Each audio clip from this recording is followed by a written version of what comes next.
பக்கோடா செய்ய கேப்ப மாவை எடுத்து அதில் எல்லா பொருளையும் போட்டு மிக்ஸ் பண்ணுவோமா? எண்ணெயில் போட்டு பொரிச்சு எடுத்துக்குவோமா? அதை அப்படியே மொறு மொறுன்னு சாப்பிடுவோமா?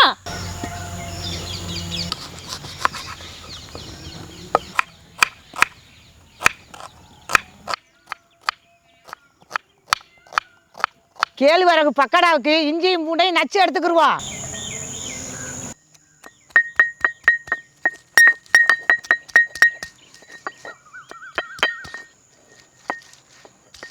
அம்மியில் அரைச்சி ரொம்ப நாளாச்சு, அதனால இஞ்சியும் பூண்டையும் நக்க வேலை கொஞ்சம் திணறுது.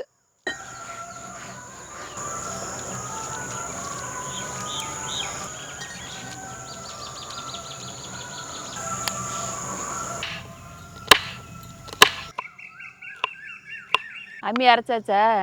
அதான் சைலண்டாக வந்து உட்காந்துட்டீங்களே உங்கள் வேலையை முடிச்சுட்டு. நீ பச்சை மிளகாய் கிள்ளிட்டு கையில் வச்சுக்கிறாங்க, எரியும். அடிக்கிற வெயிலுக்கு பட்டா காந்த ஆரம்பிச்சு மட்டும் வச்சுக்கிறேங்க அவருக்கா. எவ்வளோ ஒரு இது.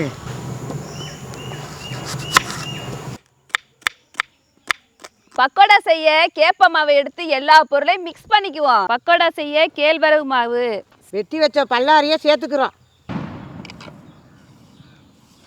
அம்மியில் அரைச்ச இஞ்சி பூண்டு விழுது, பொடியாக நறுக்குனா பச்சை மிளகாய், இப்போ பறிச்சுட்டு வந்த ஃப்ரெஷ்ஷான கருவேப்பிலை. இந்த நிலக்கடலை பருப்பை வறுக்கலை, பச்சையாக தான் இருக்குது. இப்போ இதையும் இதில் சேர்த்துக்குவோம். உப்பியாக இருக்கிறதுக்காக இதில் பொட்டுக்கல்லையும் சேர்த்துக்கிறோம். இப்போ சீரகத்தை சேர்த்துக்குவோம். அடுத்து சோம்பை சேர்த்துக்கிறோம். அரிசி மாவை சேர்த்துக்குவோம். பெருங்காயத்தூளை சேர்த்துக்குவோம். அதை சேர்த்தா மனமாக இருக்கும். இப்போ நம்ம தேவையான அளவு உப்பை சேர்த்துக்குவோம். உப்பு. பக்கோடா நல்லா மொறு மொறுன்னு இருக்கிறதுக்கு வெண்ணெயை நாங்கள் உருக்கி வச்சுருக்கோம். இப்போ அதில் சேர்த்துக்க போகிறோம். நல்ல மணமாகவும் இருக்கும்.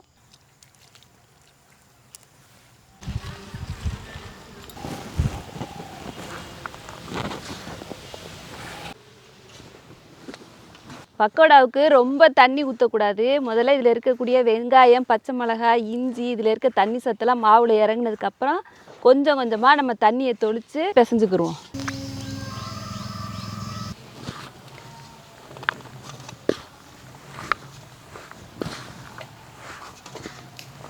இந்த பக்குவத்தில் எடுத்துக்கிட்டோம்னா போதும். அடுப்பை பற்ற வச்சு சட்டியை வச்சாச்சு. சட்டி காஞ்சிருச்சு, எண்ணெயை ஊற்றிக்குவோம்.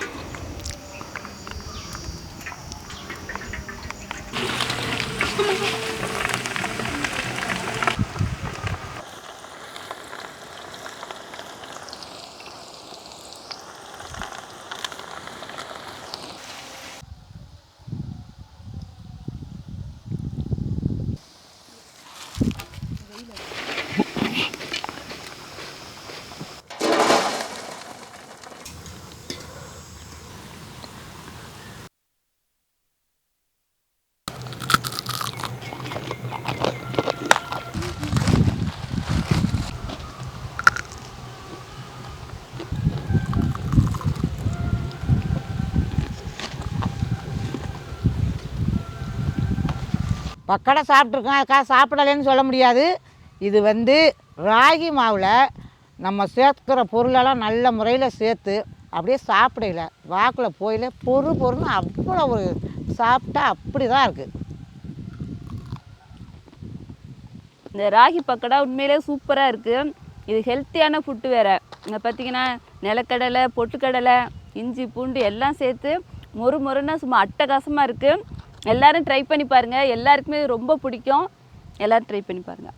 இந்த கேழ்வரகு பக்கோடா மொறு மொறுன்னு ரொம்பவே டேஸ்ட்டாக இருக்குது. நல்லா வாசனையாகவும் இருக்குது. இதே மழை டைம்லலாம் செஞ்சு டீயோட சாப்பிட்டிங்கன்னா சூப்பராக இருக்கும். அவ்வளோ அட்டகாசமாக இருக்கும். கண்டிப்பாக ட்ரை பண்ணி பாருங்கள்.